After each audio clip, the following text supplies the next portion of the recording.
Lightning है, जिसे आम भाषा में वज्रपात या बिजली गिरना कहते हैं, जिसमें लाखों वोल्ट पलक झपकते ही ग्राउंड हो जाता है।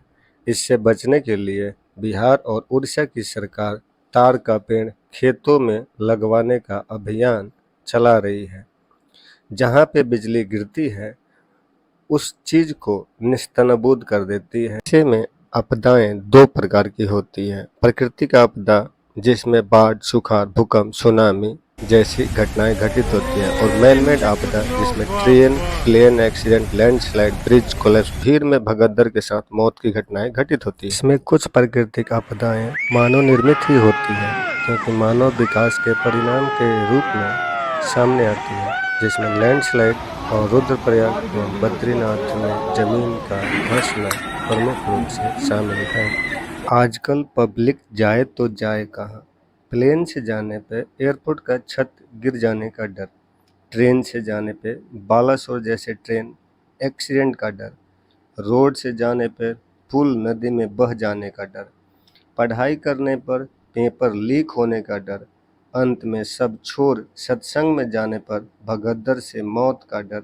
ऐसे में लगता है आम आदमी मौत के साए में जीता है, परंतु उसकी भनक नहीं होती। क्रम में आजकल बिहार में पुल गिरने का चलन आम हो गया है। पहले तो पुल उद्घाटन के बाद गिरता था, परंतु अब तो उद्घाटन से पहले ही गिर जाता है।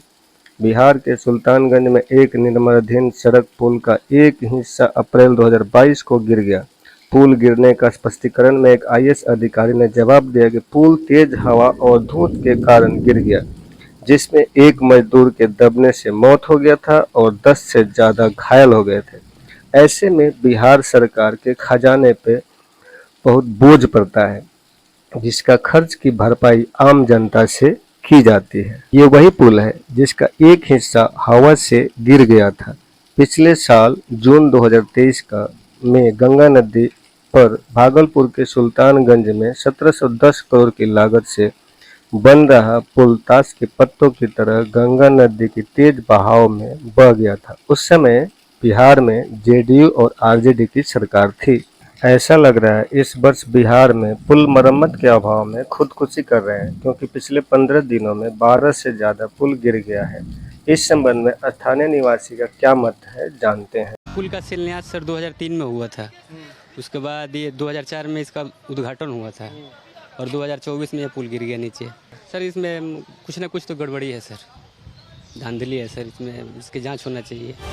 ये जो पीछे पुल बना है यहाँ के स्थानीय लोग बनवाए हुए हैं। ये 150 साल पुराना पुल है, अंग्रेजों के ज़माने के। यहाँ के स्थानीय लोग बनवाए हैं अपने पैसों से बनवाए हुए हैं स्थानीय लोग। ये पुल खड़ा है, लेकिन देखिए ये पूरा नया पुल गिर चुका है। 15 मिनट में ही पुल ध्वस्त हो गया, एक भी सरिया नहीं है पुल में। 18 जून अररिया में पुल गिरा, 12 करोड़ की लागत से बना था। 22 जून सिवान में पुल गिरा, करीब 40 साल पुराना था। 23 जून पूर्वी चंपारण में पुल गिरा, करीब 1.5 करोड़ की लागत से बना था। 27 जून किशनगंज में पुल गिरा, करीब 25 लाख की लागत से बना था। 28 जून मधुबनी में पुल गिरा, करीब 3 करोड़ की लागत से बना था। 1 जुलाई मुजफ्फरपुर में बांस की पुल बागमती में गिर गया। 3 जुलाई एक ही दिन में 5 पुल गंडक पर सिर्फ सिवान जिला में गिर गया। 4 जुलाई सारण जिला के बनियापुर में पुल खराब हो गया। मात्र 17 दिन में 12 पुल गिर गया, और अभी ये तो मानसून की शुरुआत है, आगे अभी खेल बाकी है। पुल दुर्घटना के पीछे पुल के ढलाई की क्वालिटी आप सबके सामने है। सोन नदी के बालू की जगह सफेद बालू का उपयोग और बिना छड़ के ही पुल बनाया गया।